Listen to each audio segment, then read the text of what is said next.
Hello mga kaboys, mga kwento ni Kuya Neme.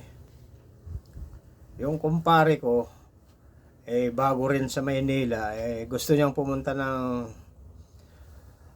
SM Santa Mesa. Nasa Cubao siya. Nagtanong siya sa kung saan ang sakayan ng papuntang SM Santa Mesa. Itinuro siya dun. Lakas loob siya, sumakay. Yun, nung nakasakay na siya, di nagbabayaran na yung mga ibang pasahero. May nagbayad, bayad 3 Magnolia. Pinakikinggan lang niya yung mga nagbabayad, yung inosenteng kumpare ko. Yung sumunod na nagbayad, dalawa kami, sa Pepsi lang kami. Puta, nakikiramdam siya, Magnolia, Pepsi. Yung pangatlo, isang hamburger.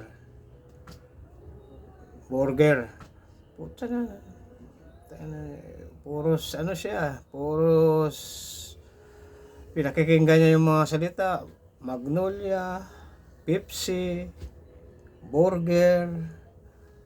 Nung siya naman, bunot na siya, bayad na rin siya. Bayad. Isang kape. Puta, umorder din.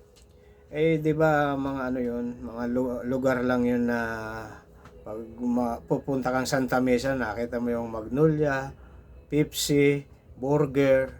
Siya nagbayad, kape. Order din siyang kape. Yun mga kaboys. Kaya mahirap din ang inosente.